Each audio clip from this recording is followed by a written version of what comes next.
Olá, pessoal, tudo bom? Hoje eu tô aqui para falar dos animais espelhos e a visão sistêmica em relação a isso. Então, vamos começar.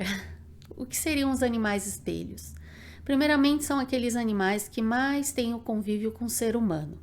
Seriam os nossos pets, e a gente não tá aqui falando só de cães e gatos. A gente tá falando também daquele porquinho da Índia, do coelhinho, do papagaio, enfim, aqueles que mais têm essa vivência próxima conosco, na nossa casa, no nosso ambiente familiar, nos nossos parentes, enfim. E o que acaba sendo esse animal espelho? Ou seja, o espelho reflete. Então, são aqueles animais que eles refletem em si muito do tutor e do ambiente que ele vive, né? Os animais, eles entram em nossas vidas por ressonância. Independentemente da forma, se você comprou, se você encontrou, adotou, ganhou de presente, enfim, todo animal, que a gente sempre fala que não erra de endereço, está com você por ressonância. Seja qual for o histórico, o tipo de vida que ele levava antes, enfim, a forma como ele chegou até você. E tudo pela atração, pela energia. Os animais, como eu falei anteriormente, eles podem absorver, vamos dizer assim, aquela energia, aquela informação que ocorre no meio em que ele vive. E essa energia pode ser tanto coisas positivas como negativas. Mas aqui a gente vai focar mais na parte dos desequilíbrios, da parte mais difícil dessa relação. E o animal, ele acaba se identificando com aquela situação, ou até os problemas, os traumas, os desequilíbrios emocionais e energéticos que o seu tutor traz consigo, muitos animais acabam espelhando isso neles. E por que isso? Primeiramente, pela forte dependência também emocional que eles têm por nós. E também um desejo profundo que vem da alma deles de nos servir e nos ajudar. E tudo isso pelo quê? Por amor e por devoção que eles têm a nós. É como se eles se colocassem no nosso lugar. Isso acontece também com crianças. E a maioria das vezes não é uma coisa, vamos dizer assim, consciente, é inconsciente. Isso acontece muito com crianças. E a forma que esses animais expressam aquilo que eles recebem, aquilo que eles absorvem, aquilo que eles vivenciam, essas coisas podem se mostrar das mais variadas formas, desde um desequilíbrio de comportamento, um desequilíbrio na saúde, enfim, coisas tristes, indesejáveis que nós vemos como doenças, exatamente, problema de comportamento, ver que o animal tem muito medo, o animal é muito agitado, é muito bravo, enfim, é como a gente chama, eles bioindicam algo que ali precisa ser visto e ser trabalhado. Então, como é que isso ocorre? Todo o sistema familiar é envolvido pelo campo mórfico ou campo morfogenético.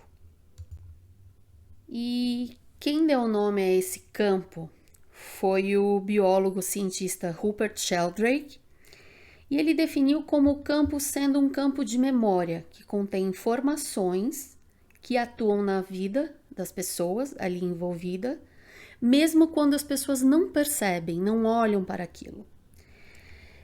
Ou seja, é um campo não físico que contém informações, e esse campo ele exerce influência sobre o sistema que está ali. Seja você, sejam mais pessoas, é aquele seu campo familiar que envolve todos os seus antepassados, até vidas passadas, para quem acredita, mas isso é outro assunto. Ou seja, qualquer estrutura, qualquer organização ali, como se fosse um clã. e isso se mantém ao longo do tempo. Ele não é uma estrutura inalterável, é um campo que vai se moldando conforme o tempo passa, e esse campo carrega a estrutura desta família que vem, exatamente como eu falei anteriormente, desde os antepassados. Ou seja, os campos morfogenéticos de todos os sistemas passados, eles se fazem presentes para sistemas semelhantes e assim influenciam estes campos de uma forma acumulativa através do espaço e do tempo. Ou seja, para melhorar o entendimento, por exemplo, hábitos, comportamentos, sentimentos que vêm sendo carregado, inserido, repetido ao longo da existência do seu ambiente familiar. E como os animais eles têm uma percepção muito apurada, uma sensibilidade exacerbada, enrolei a língua, eles conseguem sentir, absorver, mesmo como eu falei anteriormente, não sendo consciente, sendo mais inconsciente. Eles acabam entrando, vamos dizer assim, nessa vibração. Ou seja, independentemente de você acreditar ou não, de você perceber ou não, o campo está sempre atuando. E ele atua nas situações que são vividas por nossos ancestrais até o dia atual, até você. O fato é que durante todo esse tempo, quantas coisas não se passaram, quantos traumas, quantos problemas, a gente chama, por exemplo, na constelação familiar de emaranhados, que são aqueles conflitos não resolvidos, pessoas ou situações que viramos as costas, que não olhamos, que foi passando e isso vai seguindo, vai passando para a próxima geração. À medida que a gente não resolve, é como se fosse virando aquela bolinha de neve, que vai crescendo e vai levando tudo pelo caminho com ela. Mais ou menos isso. Sejam coisas boas ou ruins, tá? O fato é que quando o animal ele espelha certas coisas que a gente não percebe ou não vê, ele está exatamente indicando, mostrando aquilo que precisa ser olhado, precisa ser trabalhado.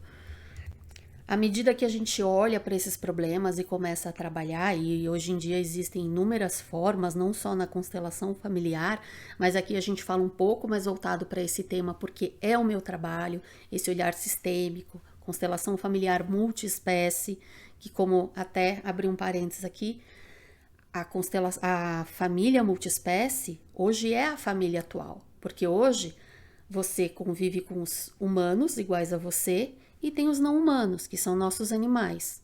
Ou seja, então é uma família multiespécie e sim, é considerado um sistema familiar, mesmo que tenham indivíduos de origens diferentes, mas é uma família multiespécie. Mas voltando ao fato de que aquilo que a gente não olha, aquilo que a gente não trabalha, aquilo que não foi respeitado, começa a atuar nesse campo, trazendo emaranhados, problemas para todos os envolvidos nesse campo familiar. Então o animal, ele se identifica com certas coisas e começa a mostrar, a bioindicar certos problemas. E no momento a gente acha que exatamente, é da raça, é genético, o acidente que aconteceu foi puramente isso, aquilo. Tudo está relacionado com essa, vamos dizer assim, para que as pessoas entendam, de alguma forma está relacionado não só com o que a gente traz e carrega no nosso campo, tá? Quero deixar uma coisa bem clara aqui, ficou meio confuso, mas vamos voltar, peraí. Que assim, é como se fosse, esse é o meu ponto de vista, ok? Isso não quer dizer que é lei, mas pelo que eu trabalho, pelo que eu tenho estudado, além do animal absorver, interagir com essas energias desse campo familiar, né, desse sistema familiar que ele convive, obviamente, nem tudo é 100%. O que eu quero dizer com isso? Que o animal em si também, ele carrega com ele a energia, a história, enfim, o background dele, vamos dizer assim, familiar. Ele tem uma origem, ele tem ancestrais, ele também passou por situações. Muitas vezes os animais que chegam pra gente mais tarde, foi adotado, veio de outra família, enfim, foi encontrado. E mesmo vivência ainda, que a epigenética explica isso, se vocês não sabem, depois dá uma procuradinha sobre o que é a epigenética. Mesmo o animalzinho e tanto ser humano, ainda no útero, vidas passadas, ou seja, tudo isso influencia também o indivíduo. Mas o que acaba acontecendo é que, além daquela carga que o animal traz, das experiências dele como animalzinho, vidas passadas, uterina, enfim, vida anterior a estar com você, ele também assimila, absorve e espelha aquilo que ele vivencia no dia a dia. E principalmente os animais que trazem consigo uma dependência emocional maior com o tutor, é aquele animal que muitas vezes ele é impedido de vivenciar a própria natureza dele, como um animal não humano, como uma espécie diferente de nós. Então, é quando a gente conversa sobre o excesso de humanização aos animais. Que negócio, por exemplo, não se sintam ofendidos, mas aquele animal que é carregado no carrinho de bebê, aquele animal que é a unha pintada, o animal que é visto como filho, não é o problema de chamá-lo de filho. É aquela pessoa que muitas vezes inconscientemente colocou aquele animal no lugar de filho. Então, essa humanização excessiva recebida pelo tutor dificulta o equilíbrio emocional e energético dos animais. Por isso que é muito importante você se ver e você vê o seu animal como espécies completamente diferentes. E eu sempre falo isso para os meus clientes, para as pessoas. Gente, isso não interfere em nada o amor incondicional que eles nos dão e o amor incondicional que nós devotamos a eles, ok? Isso não muda. Amor não muda porque você o vê como filho ou como não filho. Se muda é porque não é amor. O fato é que a gente tem que entender que os animais, eles têm uma origem diferente da nossa. Eles têm uma natureza diferente da nossa, eles têm um comportamento diferente do nosso. E não colocar novamente, como sempre, a ótica humana e mediante aquilo querer que seu animal se adapte a tudo. Quando a gente impede eles de fazer essa conexão com o verdadeiro euzinho deles, o serzinho, a origem, o animal que ele é, não humano, isso exatamente faz com que eles fiquem mais humanizados e comecem a espelhar aquilo que o ambiente e o tutor expressa. Por exemplo, animais com pouco contato com a natureza, que pouco saem para passear, male pisam numa grama, numa terra, respiram um ar fresco, que pouco interagem com animais da própria espécie ou de outras espécies, que pouco se exercitam, que comem comidas industriais o tempo todo, que vivem em ambientes fechados, neuróticos, pouca atividade mental, não são estimulados, ou seja, que usam roupas, perfumes, enfim, tudo que eu falei ali, carrinho de bebê, todas essas coisas. É uma junção de fatores. E o fato de você não fazer isso e você vê-lo como um animal não vai mudar o seu amor por ele. Então é importante o respeito, assim como nós gostamos de ter o respeito, nós somos humanos, temos direitos humanos, quero me expressar como humano, eles também querem. Ah, mas ele fica tão feliz quando eu coloco isso, quando eu faço aquilo, ele abana o rabinho. Gente, você está olhando pela ótica humana, você está vendo aquilo que você quer ver. Então, o importante, primeiro passo, é respeitar a verdadeira natureza do seu animal. Isso não quer dizer que você ensine ele a fazer o xixi no lugar certo, que você ensine a ele não morder o pé da cama, comer seu chinelo, entender que isso faz parte no início, que ele vai aprender, são animais, são inteligentes, cada um com a sua velocidade de aprendizado, como nós humanos, mas que você permita que ele tenha o máximo possível o contato com a natureza a origem verdadeira dele. Entender que sim, eles escolheram junto com a gente essa jornada espiritual, junto conosco, mas que eles possuem essa origem diferente da nossa, que eles precisam expressar suas necessidades e características naturais com maior dignidade, com maior regularidade, e assim o ambiente em si ele vai se tornar mais saudável, vai ser uma troca equilibrada e mútua. Mas só para voltar um pouquinho sobre os animais espelho, então assim, você vai ver os animais espelhos, desde aquele que se parece muito com o seu tutor. Já viu isso? Tem até umas propagandas, umas brincadeiras, você vê, procura na internet. E às vezes até mesmo clientes meu olham e falam, gente, o cachorro parece tanto com a tutora. Eles começam até traços físicos, se você prestar atenção, são bastante parecidos. E quando eles espelham, vamos supor, vamos falar no quesito doenças, por exemplo, muitas vezes eles têm até o mesmo problema que o tutor pode ter, ou parentes do tutor que se relacionam bastante com eles, ou mesmo ancestrais que eles nunca tiveram convivência. E eles acabam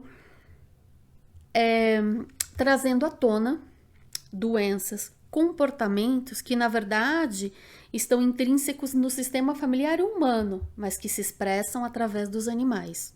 É um pouquinho complicado, é um pouquinho assim, muita gente vê, na verdade, como assim, então é minha culpa que o meu animal tem câncer, então é minha culpa que o meu animal é... Gente, primeiro que assim, ego pro lado e para de se culpar pelas coisas.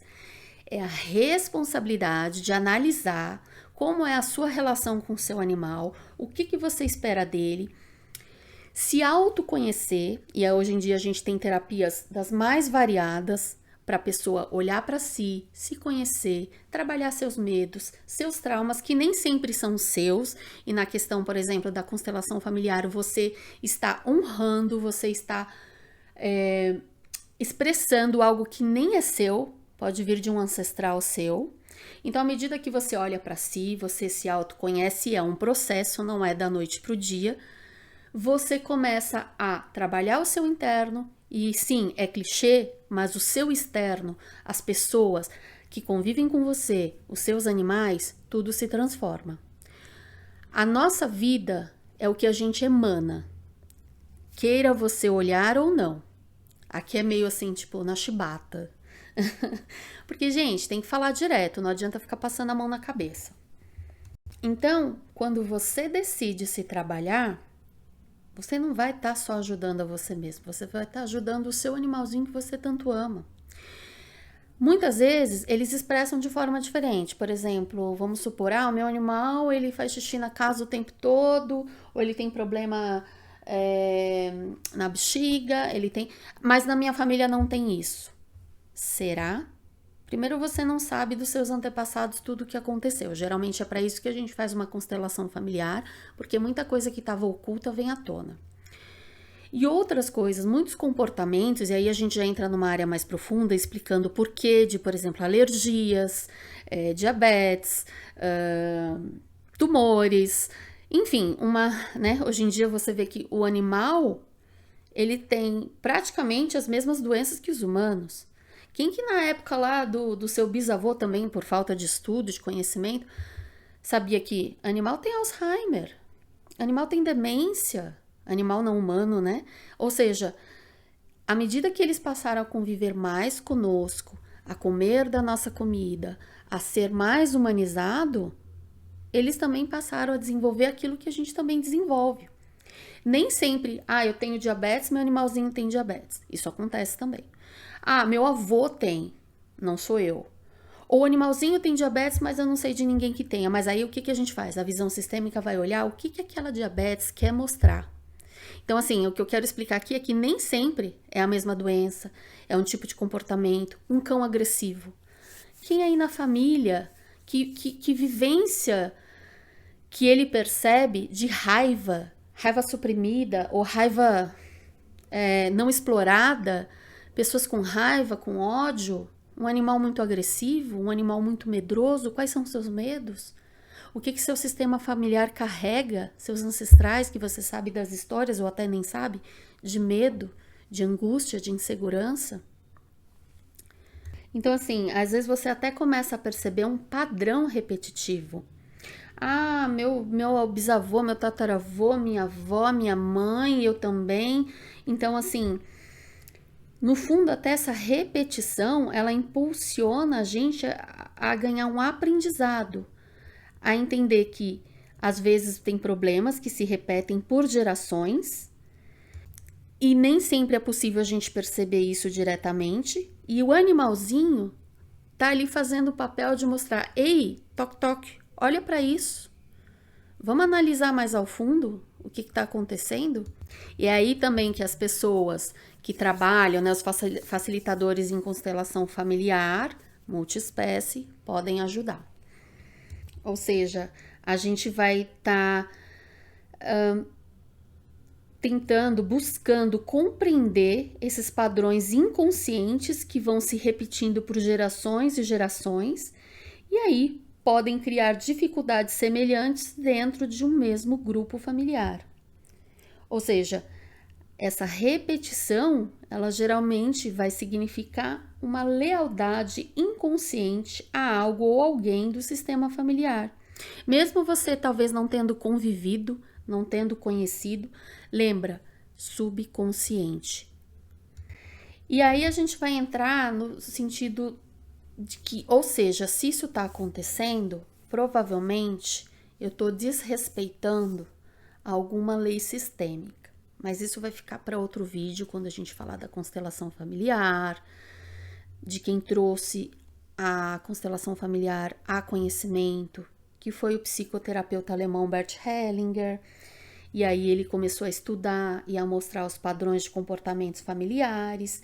E nisso ele criou as 3 leis da ordem, que quando a gente desrespeita e a gente não segue, a bagunça acontece. Então, por isso que é muito importante a gente sempre olhar e trabalhar. Não ter desespero, não é algo, nossa, mas então a culpa é minha, como eu falei. Ai, é tudo culpa minha, meu cachorro aconteceu isso por causa disso, meu gato. Gente, não tem nada a ver com culpa. Culpa é o ego querendo arranjar uma desculpa pra, entendeu, não resolver e ficar ali, ó, vida ao azar. É a responsabilidade, e você tem uma responsabilidade com você mesmo, de se cuidar, de se olhar, de se melhorar, de se amar, de se trabalhar. E aí é a responsabilidade sua também, daquela vidinha que você tomou como um membro da sua família, de você ajudar, entender, respeitar, olhar, enfim, tentar fazer o seu melhor. E cada um, o seu melhor é diferente do outro. Então não existe aquela regra suprema. É cada um o que é melhor para si, e esse melhor para si vai reverberar no seu animalzinho de 4 patas. Ou 2, se for um passarinho. E a hora que você começa a ver, a entender, a ter um olhar diferente para essa situação, é muito provável que os seus companheirinhos de jornada, não humanos, eles começam a apreciar isso de uma forma profunda e mudanças começam a ocorrer, sim. Umas mais assim, pá, né, na cara, aquele pum, aquela coisa, uau. Outros mais lentamente, mas sempre há uma mudança, sim, para melhor. Até do animalzinho, mesmo que esteja enfrentando um problema, uma doença, uma dificuldade, ele se sentir muito mais pleno, mais entendido, a paz de espírito. Eles passam a cooperar mais, se sentirem mais inteiros, mais donos de si, e começam a se perceber melhor, a acreditar nas capacidades reais deles e não aquelas que são projetadas neles, seja conscientemente ou inconscientemente pelo tutor. É aquela coisa, quando tem muita... O que esperam de você? Quando tem muita cobrança, mesmo pessoas que não falam, nós sentimos, se sente cobrado, não se sente livre para ser quem você é. Qual é o sentimento que reina dentro de você? É fácil. Aí sim coloca sob a ótica humana. Como é que você sente quando está acuado, quando você é podado, quando você é tratado diferente da forma que você gostaria que fosse, quando colocam muita pressão, quando esperam demais de você e você sabe que você vai até a página 2, mas querem que você vá até a página 15. Como é que você se sente? Os animais sentem a mesma coisa. Eles só não te falam ali. Mas o sentir é... Como dizer? O sentir é para todos. Desde a formiguinha até a águia. O sentir é para todos. Não é porque eles não se expressam verbalmente, não falam ali. E quantos humanos que não falam o que sentem e guardam para si? É mais ou menos a mesma coisa nesse sentido. E à medida que a gente passa a olhar para isso e a gente começa a se trabalhar, quando a gente começa a olhar para essas situações que ocorreram conosco, com nossos antepassados, e a gente começa a querer trabalhar, só o querer trabalhar já modifica muita coisa. Quando a gente concorda, ok, aquilo aconteceu, foi assim, e agora daqui para frente eu vou fazer diferente. A gente dá um lugar, um bom lugar a essa situação, a esse trauma, a esse bloqueio, a essa crença. A gente dá um bom lugar para ele no nosso coração. E, consequentemente, naturalmente, e depende de cada processo, uns mais rápidos, outros um pouco mais lentos, começam a modificar, ou seja, essas situações até então negativas que nos causavam um monte de problema, elas passam a deixar de exercer grande influência na nossa vida. A gente aprende a se libertar, a sermos nós mesmos. Tem uma frase que fala que o campo é um nome científico para a alma, porque o campo morfogenético do nosso sistema familiar é a alma da nossa família, dos nossos ancestrais. E isso pesa muito, pesa muito. Então a gente tem dois caminhos: o trabalhar isso ou o ignorar. Só que o ignorar vai trazer muitos problemas, muitas dores, aquela sensação de tô perdido, não sei o que faço. Quando a gente olha e trabalha, quando você tira o véu da ignorância, ou mesmo o véu do esquecimento, daquilo que você nem sabe que está lá guardado lá no fundo, você começa a ver de forma diferente. E aí você começa a se liberar da carga dos destinos dos seus ancestrais, você começa a sentir alívio, você começa a se ver como um indivíduo e você começa a ver e entender o seu sistema. E aí, aquele animal que convive com você o tempo todo, ele começa a receber diretamente essa energia, essa vivência, esse campo. Ele começa exatamente também a se transformar. Você acaba interrompendo essas repetições neuróticas e começa a olhar a tua vida com possibilidades criativas. E o mesmo ocorre com o teu animal. Então, eu fui em vários assuntos que, na verdade, cada um requer um tema só para ele, né? Para se aprofundar mais. Mas o que eu quero dizer é que exatamente os animais espelhos são aqueles que nos devolvem a imagem que nós passamos. Ou seja, nós, nossa família, porque a gente é um punhado, né? A gente é um composto dos nossos antepassados. E o antepassado não é só lá o bisavô lá atrás, é o seu pai, sua mãe, seu avô, esteja vivo ou não. O seu legado influencia e muito, sim, no seu animalzinho de estimação, no animalzinho não humano que divide uma vida com você. E é por isso que as terapias integrativas acabam ajudando a nós, como humanos, a olhar para essas coisas. Não precisa fazer tudo sozinho, não. Busca uma constelação familiar, busca uma comunicação intuitiva. Ou mesmo você, muitas pessoas são bem sensitivas, é que você não parou para olhar. Quanto que você pode começar a pensar, olhar o que meu animalzinho está querendo mostrar com isso, esse comportamento, essa atitude. Olha com amor, olha com curiosidade, Não olha com culpa, não olha com raiva, não olha com nada de ruim. Tenta entender. E se não conseguir entender, para isso que os profissionais, e hoje a gente, graças a Deus, aqui no Brasil a gente tem vários e muito bons, estão aí para ajudar. E saiba que tudo é um processo, tanto para você como para o seu animal.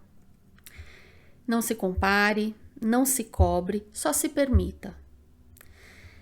Só o seu respiro de alívio, só você querer mudar, só a sua intenção já faz a diferença. Então, pessoal, é isso. Eu sei que o assunto é muito extenso, pode ser que muitas coisas eu deixei um pouco assim, eu não me aprofundei tanto, mas eu queria mais falar sobre essa questão do animal espelho, que acontece muito, que você consegue perceber, ainda mais eu, principalmente no consultório, nos atendimentos online que eu faço, enfim, todo esse meu tempo de veterinária, até mesmo de pessoas conhecidas, como eu comecei a olhar com essa visão sistêmica, a entender que muitas vezes é a cópia do outro. Não só no sentido de parecer fisicamente, mas exatamente com seus problemas, enfim, suas dificuldades. É muito interessante e é muito libertador você entender que exatamente não é culpa sua, você vem carregando algo que até você nem sabe.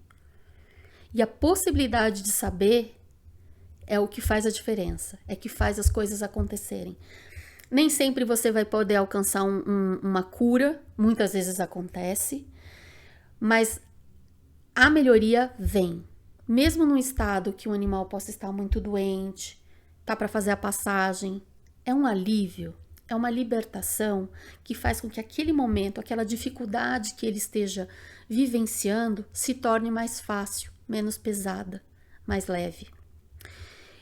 Então, o entendimento, o respeito e o amor são, assim, os temperos essenciais para uma convivência mútua entre nós, humanos, e os animais não humanos.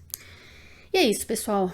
Mais para frente eu vou entrar nas leis sistêmicas, nas leis de Bert Hellinger, trazer aqui para vocês entenderem melhor toda essa enxurrada de coisa que eu falei agora. Mais uma vez eu agradeço a atenção, um beijo grande, não deixem de curtir, dar um like se possível e até uma próxima, muito em breve.